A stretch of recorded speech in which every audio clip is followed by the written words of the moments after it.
ይቅርታ ጋይስ፣ ይህ የይቅርታ ቪዲዮ ነው። አሰላሙ አሌይኩም ወራህመቱላሂ ወበረካቱ። ውድና የተከበራችሁ የጋሞ ባልትና ተከታዮች እንዴት ናችሁ? እኔ በጣም ደህና ነኝ። ዛሬ የመጣሁት በይቅርታ ቪዲዮ ነው። እኔ ትላንት በሰራሁት ቪዲዮ ብዙ ሰዎች ቅር ተሰኝታችኋል፣ አስደብሬያችኋለሁና ቡና እንጠጣ፣ ቡና እየጠጣን እናውራ ብዬ ነው እና አስደብሬያችኋለሁ እና በጣም ይቅርታ ልጠይቃችሁ ፈልጋለሁ።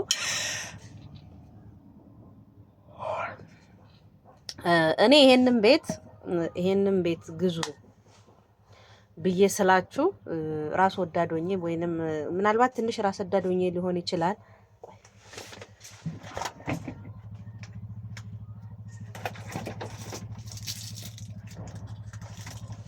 አሁን ቸኮሌት ልጠጣ።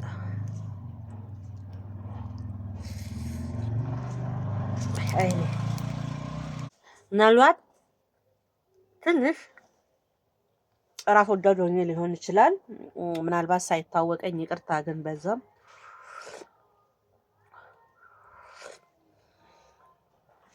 ራስ ወዳድ ለሆንኩባችሁ በጣም ይቅርታ። እኔ ምናልባት እንደኔ ሱቅ መክፈት የማትፈልጉ ሰዎች ካላችሁ ቤቱን ሰርታችሁ ጨርሳችሁ ማከራየት የምትፈልጉ ከሆነ በሚል ነው እንጂ እንደኔ ሱቅ የመክፈት ሀሳብ ያለው ሰው እዚህ ይገዛል ብዬ ስላላሰብኩኝ ነው። ሁለተኛ ነገር ደግሞ እኔ ተለዋጭ ቦታ እየፈለኩ ነው። ኦሬዲ ተለዋጭ ቦታ እስካገኝ እሱ በራሱ መንገድ እኔን ከዚህ ቦታ ላይ እንደሚያስለቅቀኝ ዝቶብኝ ስለነበረ አሁን ገዢ እያመጣ ቤቱን እያሳየ ነው። ኦልሞስት ወደ በየቀኑ በጣም ብዙ ገዢዎችን እያመጣ ያሳያል። ሶ ይሄ ቤት ከተሸጠ ገዢው በሱ እጅ ስለሆነ እኔን የማስለቀቅ 90% እንትን ይኖረዋል ማለት ነው። ሰውየውን እንደፈለገ የማሽከርከር ቻንስ ይኖረዋል።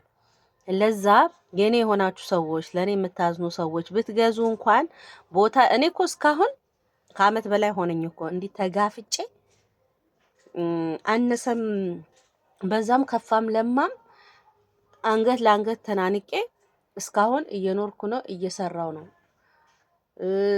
እስካሁን ጤናዬ ምንም አልደረሰብኝም። ያው ገበያ ላይ ስራዬ ላይ ነው እንጂ ጤናዬ ላይ እስካሁን ምንም አልደረሰብኝም ነበር። ግን አሁን ሰሞኑን እቺን 3 ቀን አብራጣቴ ነካውት። አሁን ለእናንተ አወራለሁ ብዬ አብጦ እያመመኝ ነው።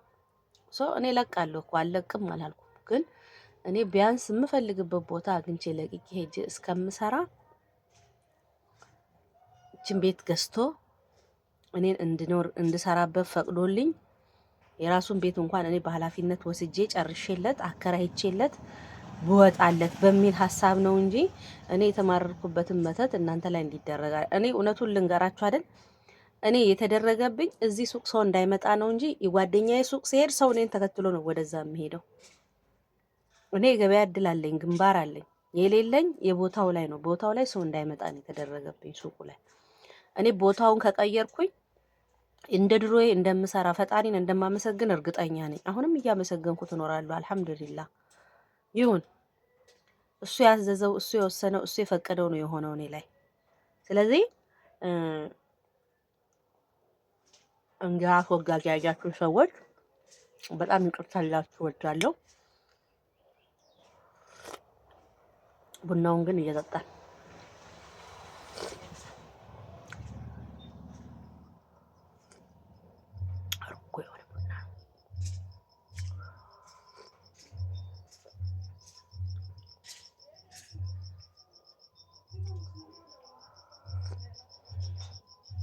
ጭስ የሌለው ቡና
ሳላወራ ቡናም በመጣ ጊዜውን ጨረስኩ። እንዳይገዘግዝ እኮ ብዬ ነው።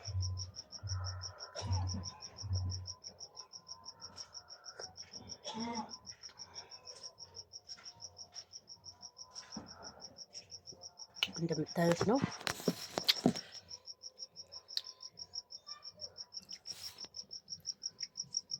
ሱቁ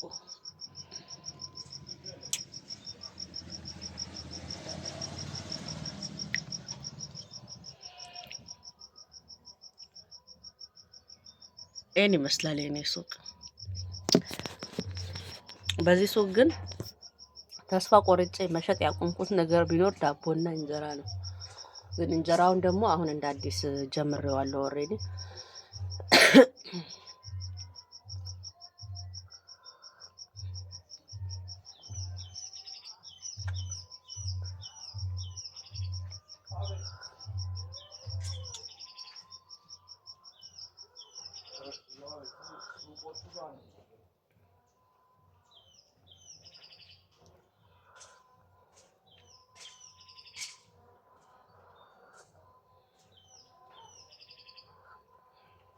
እና ውዶችዬ ዛሬ በቪዲዮ የመጣሁኝ እናንተን ይቅርታ ልጠይቅ። ራስ ወዳድ የሆንኩ እንደሆንኩ ተሰምቶኛል። እናንተም ደግሞ ብላችሁኛል እና በጣም ሶሪ፣ በጣም ይቅርታ ልጠይቃችሁ ፈልጋለሁ። የገሙ ባልትና ተከታዮች የተለየ አዲስ ቪዲዮ ይዤ ለመምጣት አስቤያለሁ። ግን እኛ ጋር አሁን መንገዱ በሙሉ ተቆፋፍሮ ትራንስፖርት ኦቨር ሆኗል። በፊት በ25 ብር የምንሄደው መንገድ አሁን 100 ብር ገብቷል። ለምን? ሌላ በሩቅ ሰፈር ሆኖ ስለምንሄድ ለዛ ነው ቪዲዮ እናንተ የመረጣችሁትን ሶስተኛውን ያልሰራሁት። ነገር ግን ይሄ መንገድ ሲከፈት፣ ቅርቡ መንገድ ሲከፈት ሄጄ እንደምሰራላችሁ ቃል እገባለሁ። ሶ ምንላችሁ ፈልጌ ነው። ቪዲዮዬን ላይክ ማድረግ እንዳትረሱ። ኮመንት ጻፉ። ኮመንታችሁ ወሳኝ ነው። በእናታችሁ አንድ ሰው ካየ አንድ ኮመንትና አንድ ላይክ አይከብዳችሁም። ቪዲዮዎቼን አጫውቱልኝ። ሰብስክራይቧን እንዴት ከጠነቆላችሁ የደወል ምልክቷንም እንዲሁ ጠንቆል አድርጉ። በዛውን ኮመንታችሁን አርጋችሁ ውጡ። ከዛ ላይካችሁን ጠምዘብ አርጋችሁ እንድትወጡ በትህትና እጠይቃለሁ። ይህ የጋሞ ባልትና ዩቲዩብ ቻናል ነው። ቻው